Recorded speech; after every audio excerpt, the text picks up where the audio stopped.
ছাৰবিধাসকল আপোনালোকক পোনপ্ৰথমে আমাৰ ইউটিউব চেনেললৈ স্বাগতম জনাইছোঁ। ছাৰবিধাসকল এই ভিডিঅ'টো বিশেষকৈ প্ৰস্তুত কৰা হৈছে পুৰণা পেঞ্চন অৰ্থাৎ যিসকল কৰ্মচাৰীয়ে NPS বাতিলৰ কাৰণে বহুত দিনৰ পৰা আন্দোলন কৰি আছিল তেওঁলোকৰ কাৰণে এই ভিডিঅ'টো প্ৰস্তুত কৰা হৈছে, যাতে পুৰণা পেঞ্চন অব্যাহত ৰাখে।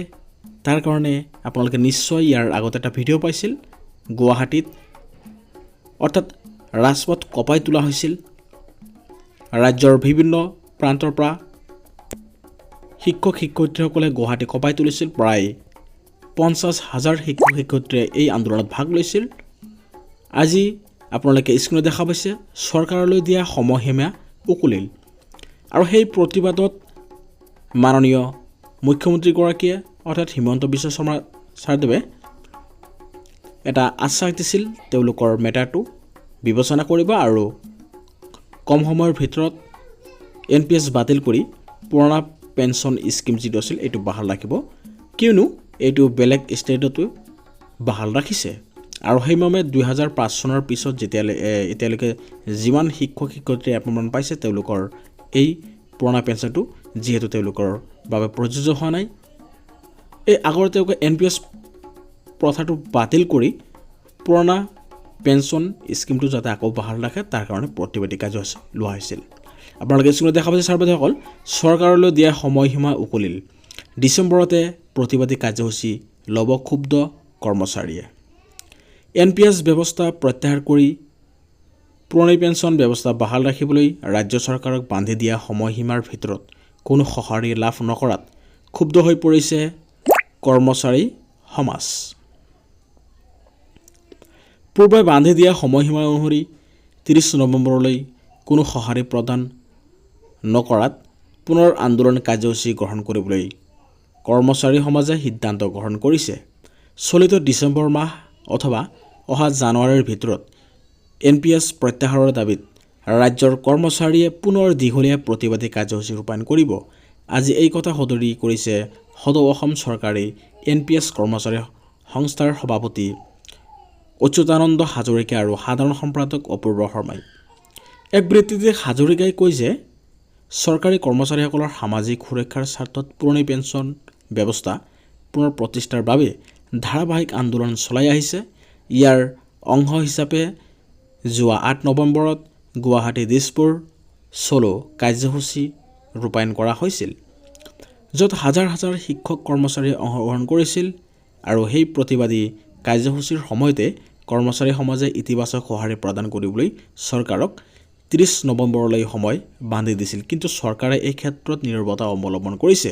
সেয়েহে ক্ষুব্ধ কৰ্মচাৰীসকলে পুনৰ প্ৰতিবাদী কাৰ্যসূচী ৰূপায়ণ কৰিবলৈ বদ্ধপৰিকৰ হৈ পৰিছে বুলি উল্লেখ কৰি তেওঁ কয়, 30 নৱেম্বৰলৈ কোনো লিখিত অথবা আনুষ্ঠানিক যোগাযোগ নকৰাটো চৰকাৰৰ কৰ্মচাৰী সমাজৰ প্ৰতি থকা দায়িত্ব তথা মানসিকতাৰ ওপৰত প্ৰশ্নবোধক চিহ্ন অংকিত কৰিছে। ৰাজ্য চৰকাৰৰ বাবে কৰ্মচাৰীসকলে অৱসৰী সময়ৰ সামাজিক সুৰক্ষাৰ স্বাৰ্থত সংগ্ৰাম অধিক তীব্ৰতৰ কৰি তুলিবলৈ বাধ্য হৈছে। আগন্তুক সময়ত কৰ্মচাৰীসকলৰ কাৰ্যসূচীৰ বাবে জনসাধাৰণ অসুবিধাৰ সন্মুখীন হ'লে কৰ্মচাৰী সমাজ জগৰীয়া নহ'ব। এইদৰে যিটো সন্থা আছে সেই সন্থাৰ ফালৰ পৰা তেওঁলোকে ক্ষুব্ধ উজাৰিছে, কিয়নো মৌখিকভাৱে যিটো প্ৰতিশ্ৰুতি দিছিল তেওঁলোকে মৌখিক প্ৰতিশ্ৰুতিত যিটো মীমাংসা কৰিছিল, যিটো কথা দিছিল সেই কথা নাৰাখি যিটো তেওঁলোকে সময়সীমা বান্ধি দিছে লিখিত ৰূপত, যদি 30 নৱেম্বৰৰ ভিতৰত চৰকাৰে কোনো পদক্ষেপ নলয় তেওঁলোকে আকৌ পুনৰ আন্দোলনত নামিব বুলি তেওঁলোকে প্ৰকাশ কৰিছিল। আৰু সেই অনুসৰি তেওঁলোকে ইয়াত আকৌ প্ৰেছ মিটৰ জৰিয়তে তেওঁলোকে ধুনীয়াকৈ স্পষ্ট কৰিছে, এতিয়া ডিচেম্বৰ মাহ নাইবা জানুৱাৰী মাহৰ ভিতৰত আকৌ তীব্ৰতৰ গণতান্ত্ৰিক আন্দোলন হ'ব। তেওঁলোকে পেপাৰত ধুনীয়াকৈ স্পষ্ট কথাখিনি প্ৰকাশ পাইছে, প্ৰেছ মিটৰ জৰিয়তে প্ৰকাশ পাইছে।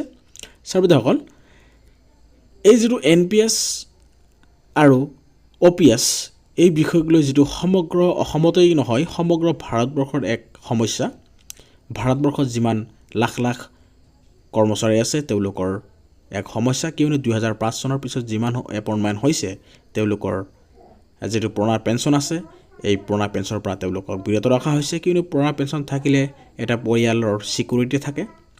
মন্ত্ৰী এজনে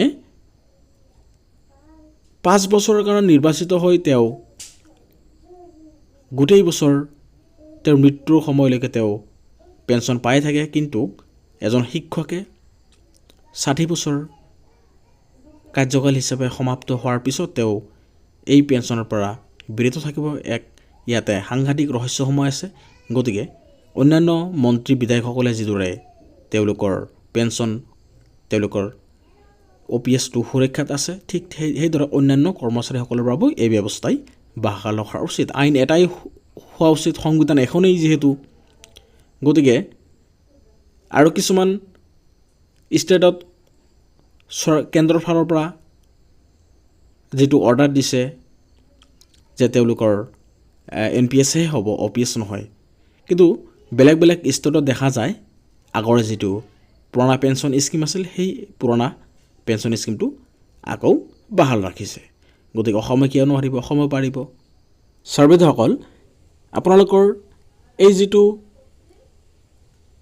OPS আছে এই ক্ষেত্ৰত টিউটৰ শিক্ষক অৰ্থাৎ ভেঞ্চাৰ স্কুলৰ শিক্ষকসকলে অৰ্থাৎ যিসমূহ স্কুল প্ৰভিন্সিয়েলাইজ হৈছে তেওঁলোকৰ কাৰণে মেটাৰটো খুবেই গুৰুত্বপূৰ্ণ। হয়তোবা আপোনালোকে ভাবিছে ইয়াৰ লগত আমাৰ কোনো সম্পৰ্ক নাই। নহয়, ইয়াৰ লগত আপোনালোকৰ এক ওতঃপ্ৰোতৰ সম্পৰ্ক আছে, কিয়নো যিহেতু আপোনালোকৰ শিক্ষক, আপোনালোকৰ পূৰ্ণ মৰ্যাদা অতি কম সময়ৰ ভিতৰত আপোনালোকে পাব, আপোনালোকক কোনেও ৰখাব নোৱাৰে, এইটো খাটাং। গতিকে আপোনালোকৰ এই প্ৰাপ্যৰ পৰা কোনেও বঞ্চিত কৰিব নোৱাৰিব।